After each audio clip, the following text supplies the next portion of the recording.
প্ৰতিদিনে মাত্ৰ 10 মিনিট খোজ কাঢ়িলে শৰীৰত কি হয়? কেৱল 10 মিনিট খোজ কাঢ়ি আপুনি নিজৰ স্বাস্থ্যৰ বাবে কিবা সলনি কৰিব পাৰেনে? উত্তৰটো হ'ল য়েছ, পাৰে। আৰু আটাইতকৈ ইণ্টাৰেষ্টিং কথাটো হ'ল আপুনি জিমত ঘণ্টাৰ পিছত ঘণ্টা কটাব লাগিবই বুলি কোনো কথা নাই। প্ৰতিদিনে 10 মিনিট অলপ ব্ৰিস্ক ৱাক কৰি, অৰ্থাৎ সাধাৰণতকৈ অলপ খৰতকীয়া গতিত খোজ কঢ়াৰ অভ্যাসো এটা ভাল আৰম্ভণি হ'ব পাৰে।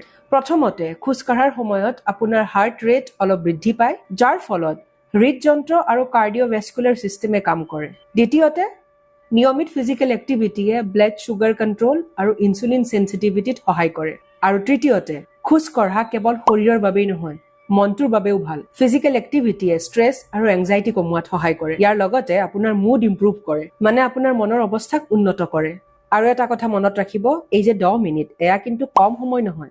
যদি আপুনি এতিয়া একেবাৰে এক্সাৰচাইজ নকৰে, তেন্তে 10 মিনিটৰ পৰা আৰম্ভ কৰাটো এঘণ্টাৰ লক্ষ্য ৰাখি একেবাৰে নকৰাতকৈ বহুত ভাল। আৰু লাহে লাহে সময় আৰু গতি বৃদ্ধি কৰিব পাৰে।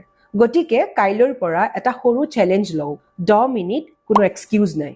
ঘৰৰ ওচৰত, ছাদত, পাৰ্কত, নতুবা ঘৰৰ ভিতৰত, য'তেই সুবিধা হয় খোজ কাঢ়ক। কাৰণ স্বাস্থ্য সলনি কৰিবলৈ সদায় ডাঙৰ ষ্টেপৰ প্ৰয়োজন নহয়। কেতিয়াবা মাত্ৰ 10 মিনিটৰ এটা সৰু হেবিটে আপোনাক সহায় কৰিব পাৰে। আপোনাৰ শৰীৰে মুভমেণ্ট বিচাৰে, গতিকে আজিৰ 10 মিনিটটো দিয়ক। যদি আপোনাৰ কোনো স্বাস্থ্যজনিত সমস্যা থাকে বা এক্সাৰচাইজৰ সময়ত অস্বাভাৱিক অসুবিধা হয়, তেতিয়াহ'লে চিকিৎসকৰ পৰামৰ্শ লওক।